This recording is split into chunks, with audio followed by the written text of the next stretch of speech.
Not use the board, not use the fact, understanding कि बौद्ध धर्म के उदय के कारण क्या, ऐसे क्या कारण है जिन्होंने बौद्ध धर्म के या जैन धर्म के उदय को प्रेरित किया। तो जैसे कि हमने पढ़ा है कि सिंधु घाटी सभ्यता कैसी सभ्यता थी, एक विकसित सभ्यता थी, एक नगरीय सभ्यता थी, पक्की सड़कें थे, पक्के मकान थे, स्त्रियों की दशा अच्छी थी, लोग आपस में प्रेम से रहते थे, एक सुनियोजित प्रणाली थी, हमारे यहाँ व्यापार अच्छा था, यानी अर्थव्यवस्था के तीनों क्षेत्र यानी प्राइमरी लेवल, सेकेंडरी लेवल और टेरिटरी लेवल तीनों अच्छे थे। उसके बाद धीरे धीरे कालांतर, एक दिन में परिवर्तन नहीं होता है, धीरे धीरे कालांतर में एक स्टेटमेंट है कि इंसान के जीवन में जब भी कठिनाई आती है तो वो उससे बचने का उपाय ढूंढता है। जैसे कोरोना आया तो हमने बचने का उपाय ढूंढा, हमने वैक्सीन किया, हमने मास्क लगाया, उसके पहले कोई मास्क लगा रहा था नहीं। ठीक उसी प्रकार जैसे जैसे कालांतर में हम आगे बढ़ते हैं तो आप देखेंगे वैदिक पीरियड, ऋग्वैदिक पीरियड एंड पोस्ट ऋग्वैदिक पीरियड, सारा खेला यहीं से शुरू हुआ। सिंधु घाटी सभ्यता एक हमारी नगरीय सभ्यता थी, अधिशेष अर्थव्यवस्था वाली अर्थव्यवस्था थी, हमारी सरप्लस इकोनॉमी थी, सोशल लाइफ में हमारे यहाँ गुड गवर्नेंस था, इसे कहते हैं गांधी की भाषा में कहोगे तो राम राज्य था। लेकिन जैसे जैसे कालांतर में जब आपका 1000 BC से लेके इस खैर आज हम लोग फैक्ट नहीं रखेंगे कि ये सन, ये ईस्वी, ये जन्म, वो जन्म, ये मृत्यु, ये इसकी दर्जा नहीं करेंगे, ठीक। तो इसके बीच का जो पीरियड था, इसमें 2 पीरियड थे, एक ऋग्वैदिक एक पोस्ट ऋग्वैदिक। ऋग्वैदिक काल में क्या था, सरल समाज था, स्त्रियों की दशा अच्छी थी, गाय को पूज्य पशु माना जाता था, स्त्रियों को राजनीतिक भागीदारी लेने का अधिकार था, जहाँ के लोग खाना बदोश जीवन जीते थे, हैं? यहाँ के लोगों में अभी भी वो भाव नहीं आया था कि जो ये वर्ग का व्यक्ति है ये हमसे नीचे। वैदिक काल का समाज सभ्य समाज था, सिंधु घाटी सभ्यता के मुकाबले थोड़ा सा पतन हमको इसमें देखने को मिलता है। लेकिन ये शुरुआत है धीरे धीरे धीरे धीरे। भारत का इतिहास जब भी आप देखेंगे तो पहले डाउन फिर अप, फिर डाउन फिर अप। डाउन आप देख लीजिए, सिंधु घाटी सभ्यता में हम यहाँ थे, वैदिक सभ्यता में धीरे धीरे धीरे, फिर उत्तर वैदिक में हल्का ऐसे, मौर्य मरुत्तर में ठीक ठाक, फिर 712 से फिर ऐसे 712 में मोहम्मद बिन कासिम, फिर 1191, 92, 93 में, फिर पानीपत के प्रथम युद्ध के बाद जब मुगल एम्पायर आता है, फिर धीरे धीरे थोड़ा थोड़ा चढ़ना शुरू करते हैं, फिर सडनली हमारा फॉल होता है औरंगजेब के शासनकाल में, फिर हम नीचे जाते हैं, फिर हम 1857 में फिर हम ऊपर उठते हैं। तो ये इतिहास है, कहते हैं ना इतिहास अपने आप को दोहराता है।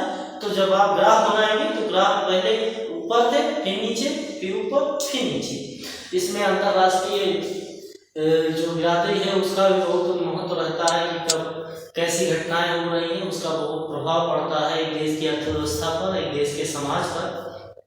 खैर हमारा टॉपिक वो नहीं है, वो अलग विषय हो जाएगा, अपने लेक्चर को मैं वाइंड अप करूँगा। इन्हीं की क्या कारण रहे जो बौद्ध धर्म और जैन धर्म को उदित होना पड़ा। कहते हैं वैदिक सभ्यता एक अच्छी सभ्यता थी, 16 संस्कार का काल था, महाजनपद का काल, उसके बाद देखने को मिलता है लोग अच्छे विद्वान थे, अच्छे मंत्र थे। लेकिन धीरे धीरे उत्तर में जब आप उत्तर वैदिक काल में जाएंगे तो प्रतिबंध आना शुरू हो गया।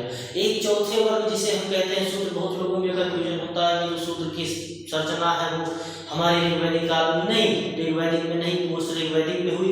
आपके लोहे का आविष्कार भी पोस्ट ऋग्वैदिक में हुआ। स्त्रियों की दशा यानी स्त्रियों की राजनीति में स्वतंत्रता पर प्रतिबंध जो लगा वो भी उत्तर वैदिक काल में हुआ।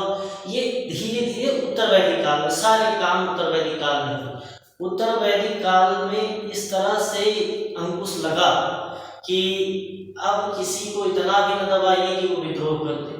तो उत्तर वैदिक काल में यही हुआ, लोगों को रोका गया, लोगों को जबरदस्ती जबरन उनसे काम लिया गया, उनका शोषण किया गया एक प्रकार से। जो शोषण 1857 के विद्रोह का जिम्मेदार था, जो शोषण वहाँ पे अलग कम्युनिटी थी, वहाँ पे अंग्रेज ने शोषण किया, लेकिन यहाँ पे किसने शोषण किया? यहाँ के उच्च वर्ग के लोगों ने निम्न वर्ग का शोषण किया। तो जब ये शोषण शुरू हुआ तो आदमी को लगा कि भाई ये ऐसा ही धर्म है। तब दो आदमी थे, दोनों क्षत्रिय कुल के थे, दोनों का नाम आपको पता है। एक आपके जैन धर्म के महावीर स्वामी, एक भगवान बुद्ध यानी महात्मा बुद्ध जिन्हें हम कहते हैं। महात्मा बुद्ध का क्या सिद्धांत था? जैन धर्म का क्या सिद्धांत था? महात्मा बुद्ध का कहना था कि उनके जो 4 आर्य सत्य थे उनमें बेसिक प्रिंसिपल था, इतिहास का विषय है तो दर्शन शास्त्र में नहीं जाएंगे। ठीक, दर्शन शास्त्र में आप जाएंगे तो चले जाएंगे किसके यानी के एकांतवाद की थ्योरी है, क्या है वो अलग का विषय है। जब आप इतिहास में अध्ययन करते हैं कि क्या ऐसी सामाजिक आर्थिक राजनीतिक पृष्ठभूमि रही जो उत्तर वैदिक काल के बाद जैन धर्म और बौद्ध धर्म के उदय का कारण बनी। उत्तरोत्तर देखेंगे सिंधु घाटी सभ्यता से धीरे धीरे हमारा समाज जटिल, हम विकास करते जा रहे हैं और हम जटिलता की ओर बढ़ते जा रहे हैं। समाज में क्या है? आपसी वैषम्यता है, आपसी सद्भाव की कमी है। हमारा जो राम राज्य था वो धीरे धीरे जा रहा है। सिंधु घाटी सभ्यता में आप शोषण के बारे में नहीं सुनेंगे, ना ही वैदिक सभ्यता में तो देखने को मिलेगा। लेकिन जैसे ही आप उत्तर वैदिक काल में आएंगे, यहाँ पे कर्मकांडों की शुरुआत, स्त्रियों का शोषण, स्त्रियों पे प्रतिबंध है, ये कृषि मुख्य व्यवसाय में थोड़ी बहुत प्रगति के साथ, बहुत सारे कहते हैं ना थोड़ी सी खुशी के साथ बहुत सारे वो इस काल में हुआ। इसके पतन का कारण है अगले का कमजोर होना। आपके और किसी प्रतिद्वंदी के सफल होने का कारण ये है कि आपके अंदर कमियां और उसका उन कमियों का उपयोग कर लेना। ठीक है ना? जैसे 2 मोबाइल फोन 2 कंपनी ने सेम लॉन्च किए, उसने उतने ही रुपए में वो फीचर्स दिए, लेकिन दूसरी कंपनी ने उतने ही रुपए में उससे ज्यादा फीचर्स दे दिए।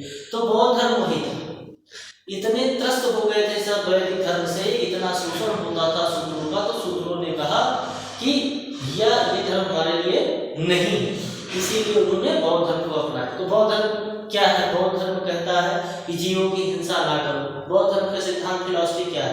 उसमें 4 संसार में दुख ही है, दुख ही दुख है, दुख है तो दुख का कारण है। ठीक, और दुख निरोध संभव है और दुख निरोध के मार्ग है, जिसमें आपके अष्टांगिक मार्ग है, सम्यक दृष्टि, सम्यक वाक्, सम्यक कर्म, सम्यक आजीव, सम्यक व्यायाम, सम्यक स्मृति, सम्यक समाधि। ये आपके अष्टांगिक मार्ग है। इनका अनुसरण करके आप जो है धीरे धीरे इस भव सागर से, यानी जो भव चक्र है, द्वादश निदान चक्र यानी जो जरा मरण चक्र है, उससे आप बच सकते हैं।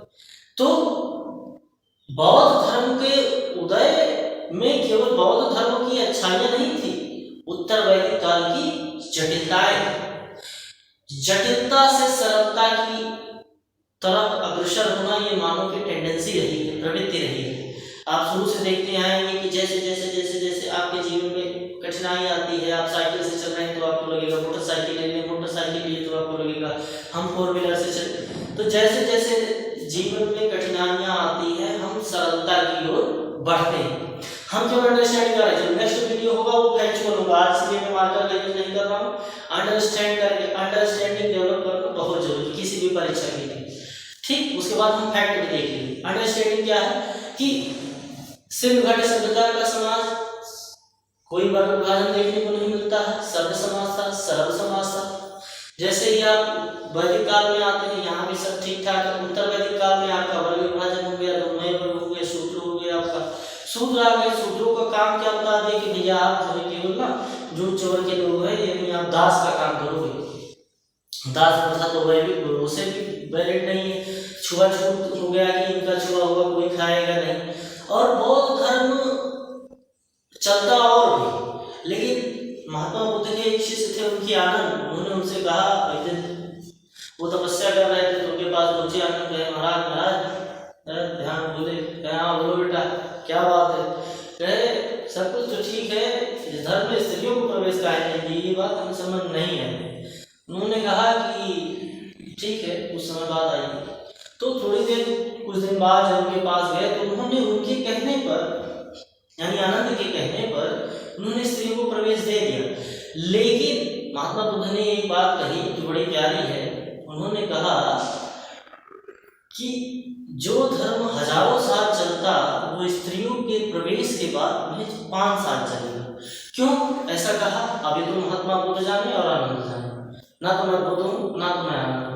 ठीक, तो ऐसा उन्होंने कहा तो सोच के क्या हो, क्योंकि इतने कठिन संघर्ष के बाद नदी के तट पर बोधि वृक्ष के नीचे सारनाथ में उपदेश, फिर इतनी सारी घटनाएं, एक राजस्व कुल का हम लोग आज लग्जरियस लाइफ की जान जाते हैं, वो आदमी लग्जरियस लाइफ छोड़ के मतलब एक अलग दुनिया में गया और वहां पे भी अपना नाम प्रतिष्ठित किया।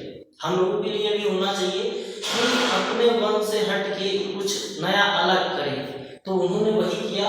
एक राजा के बेटे थे, चाहते तो आराम से 10-5 रानियां पैर दबाते, हाथ पैर दबाते, आराम से जीवन यापन कर सकते थे, लेकिन उनके मन में खिन्नता का भाव, उनका सारथी के साथ जाना मिलना, फिर एक नई दिशा को मोड़ देने के लिए धारा का मुड़ जाना, धारा एकदम टर्न अराउंड हो गई।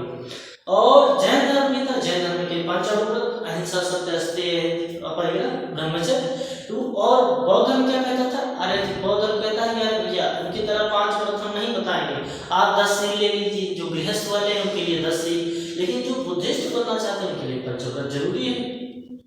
10 सील में मतलब कुछ चीजों में छूट दी गई। आप उसके त्रिपिटक ले लीजिए, त्रिपिटक में विनय पिटक शुद्ध पिटक अवधम पिटक, ठीक 3 श्लोक ले लीजिए, बुद्धम शरणं गच्छामि, धम्मं शरणं गच्छामि, संघं शरणं गच्छामि। बौद्ध धर्म का इतना प्रभाव रहा, आप समझ सकते हैं कि आने वाले मौर्य शासक अशोक ने अपने पुत्र और पुत्री को भेजा श्रीलंका। तो बौद्ध धर्म हमारे यहाँ क्या है? लुप्त प्राय, क्योंकि हमारे यहाँ शंकराचार्य जी ने 4 धामों की स्थापना करके वैदिक धर्म को पुनर्जीवित किया, नहीं तो हमारा वैदिक धर्म चला गया है। अब हमारे यहाँ बौद्ध धर्म लुप्त प्राय, लेकिन चाइना जापान वहाँ के निवासी आज भी भगवान बुद्ध को मानते हैं। ठीक है, तो ये क्या कारण रहे पतन के? पतन के कारण रहे उत्तर वैदिक काल की जटिलताएं, फिर जैन धर्म के उदय, फिर उसकी जटिलताएं, फिर बौद्ध धर्म का उदय। तो जब भी एक समाज में जटिलता आती है तो आदमी सरलता की ओर अग्रसर होता है।